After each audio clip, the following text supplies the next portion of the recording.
Coucou les filles, j'espère que vous allez bien.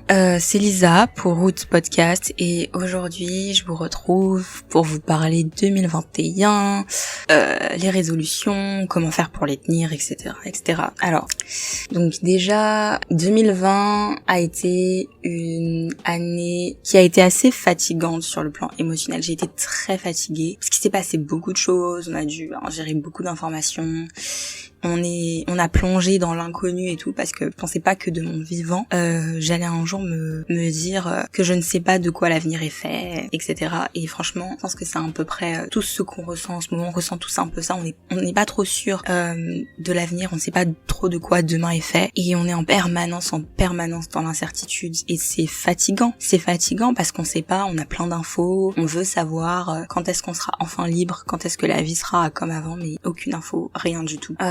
Donc 2020 émotionnellement ça a été fatigant. Ça a été fatigant aussi parce qu'il a fallu que on a dû changer de routine, changer de rythme de vie. Moi j'ai été confinée longtemps parce que je suis étudiante et du coup je pouvais pas aller en cours. Donc j'ai cours en distanciel. On a dû se familiariser avec les Zooms, avec le fait d'être en cours, d'être avec des gens, mais en même temps être tout seul et tout. Et puis j'ai fait beaucoup d'erreurs, de bêtises, de choses que je pense que j'aurais pas dû faire et tout. Et en fait, ces erreurs m'ont appris, j'ai appris de ces erreurs, etc. Donc, je suis contente que ce soit arrivé. Donc, en gros, cette année a été dure. Il s'est passé beaucoup de choses compliquées et tout, dans la vie de tout le monde et dans nos vies personnelles. Sur le moment, c'était vraiment pas agréable à vivre, mais je pense qu'on a tous tiré les leçons qu'on devait tirer de ces événements. Donc, je pense que, d'une certaine façon, heureusement que ce soit arrivé, Et du coup, là, est-ce que vous êtes prêts pour 2021 ? Perso, pas du tout. Pas du tout. Déjà, il m'a fallu genre une semaine un peu pour récupérer du nouvel an parce que je suis pas sortie, j'ai pas fait la fête ou quoi que ce soit, j'étais chez moi. Mais je sais pas pourquoi, j'étais tellement stressée le 31 que j'ai dormi tard. Enfin bref, ça a été compliqué, il m'a fallu genre une semaine pour récupérer de toutes les mauvaises énergies de l'année précédente et tout. J'ai beaucoup dormi, je crois que j'ai jamais fait autant de grasse mat de ma vie et tout. C'était compliqué, j'ai même pas pensé à comment j'allais faire pour attaquer cette nouvelle année. Donc non, je suis pas du tout prête. Et puis on avait tous espoir que 2021 serait mieux, qu'on aurait plus de Covid, que le Covid serait plus là, qu'on pourrait reprendre la vie normale si on respectait strictement le confinement, etc. Et ça s'est pas passé. Donc on a cette espèce de frustration. Moi je suis frustrée parce que je pensais que 2021 ce serait cool, un peu comme 2020 et c'est pas le cas. Donc j'ai vraiment le seum. Et cette année je crois qu'on va devoir faire face à beaucoup de choses qu'on peut pas contrôler et on va devoir accepter que dans la vie on a beau planifier, nos plans finissent pas forcément comme on veut et qu'on peut pas tout planifier et tout contrôler. Et franchement les amis, je suis vraiment pas prête pour ça. Je sais pas du tout de quoi l'avenir est fait et c'est très frustrant. Et du coup, comment on fait face à ça ? Comment vous allez faire face ? Comment les gens font face ? Moi, perso, j'essaie de garder de bonnes habitudes de vie, une bonne hygiène de vie, d'essayer d'être assez régulière dans mes routines et tout. J'essaie, franchement, pour l'instant, ça marche pas vraiment. Mais bon, je continue à essayer. Je pense qu'au bout d'un moment, ça va reprendre, parce que en réalité, je passe mon temps à me gaver de chips et regarder des séries sur Netflix parce que je suis trop déprimée pour faire autre chose. Et je suis vraiment frustrée, mais malgré cette frustration, j'essaye au quotidien, j'essaie de rester positive, j'essaye de garder un rythme de vie convenable et de pas vivre la nuit, j'essaye de pas dormir toute la journée et tout. Et je pense que la plupart d'entre vous êtes comme moi, et si vous vous sentez comme moi, et si votre quotidien ressemble un peu au mien, je pense que dites-vous que c'est normal et que tout va bien. On est dans une période de notre vie, de notre histoire, qui est compliquée, qui est sans précédent parce que on a beau regarder, il y a déjà eu des épidémies mondiales, mais c'était pas vraiment pareil, on n'était pas à l'ère de l'information et tout, on n'avait pas toutes les ressources qu'on a, mais c'est sans précédent, donc il y a pas de bon moyen de gérer ça. On essaye juste en fait de passer les jours et de faire comme on peut. Et puis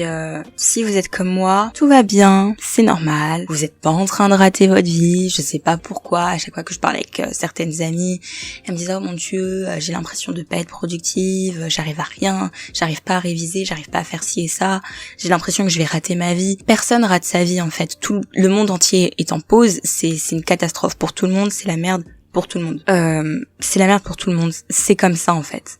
Pour l'instant, on sait pas, personne ne sait, même les gens super intelligents, même les gens dont c'est le métier de prendre des décisions, ils en sont incapables. Même eux, ils sont frustrés. On a tous cette frustration, c'est normal. Vous n'êtes pas en train de rater votre vie. Si vous le pensez, je vous rassure. Vous êtes probablement en train de rater votre année scolaire, mais une année scolaire, ça se reprend. Vous aviez peut-être pas prévu de redoubler, mais peut-être que ça arrivera, c'est pas grave. Vous avez peut-être pas pu faire ce que vous aviez prévu pour l'été ou pour les vacances, mais c'est pas grave, vous aurez des occasions plus tard. Du moins, je l'espère. La vie n'est pas terminée, une vie c'est long, vous aurez plein d'expériences. Vous inquiétez pas, c'est juste que là, c'est pas le moment en fait. Moi aussi, j'ai cette sensation et je suis souvent très déprimée. La plupart du temps, je suis déprimée et je suis triste et j'ai pas d'énergie. Je pense pas vraiment que ce soit lié à la pandémie, au Covid et tout. Je pense que ça doit être la période que, vous savez, l'hiver, parce qu'on est en hiver et tout.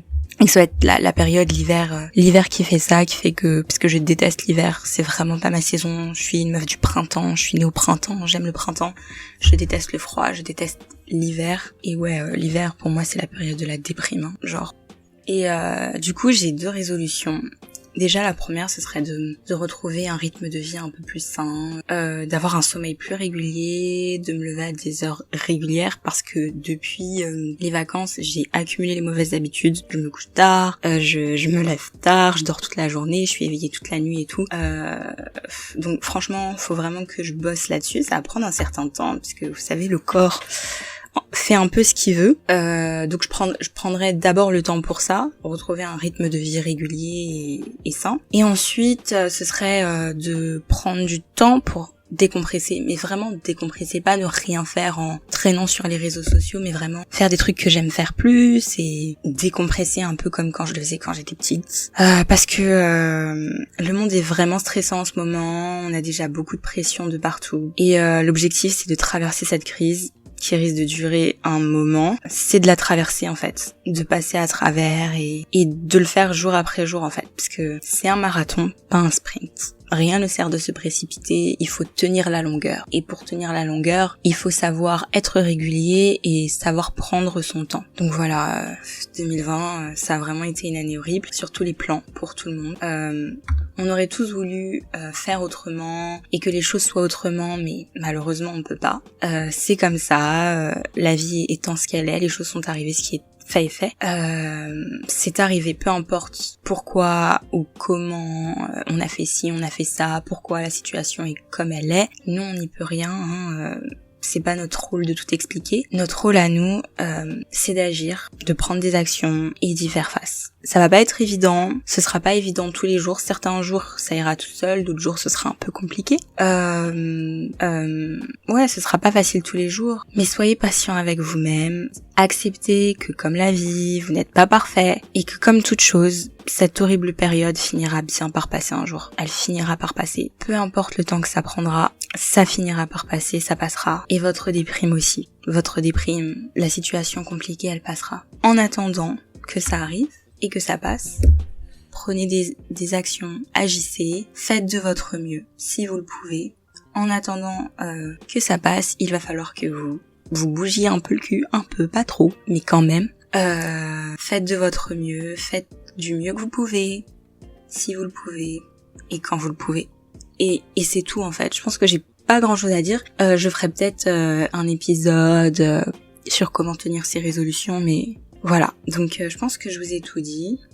Les filles, c'est tout pour aujourd'hui. J'espère que cet épisode vous aura plu. Moi, je vous retrouve la semaine prochaine pour un nouvel épisode. En attendant, n'hésitez pas à partager si vous pensez que ça pourra aider quelqu'un ou intéresser quelqu'un d'autre. Ce podcast est disponible sur toutes les plateformes de streaming, à savoir Spotify, Apple Podcast, Google Podcast, ainsi que YouTube. Et abonnez-vous à ma chaîne pour ne rater aucun épisode. Et je vous fais de gros bisous. Je vous retrouve dans un prochain épisode. À très bientôt les amis. Bye.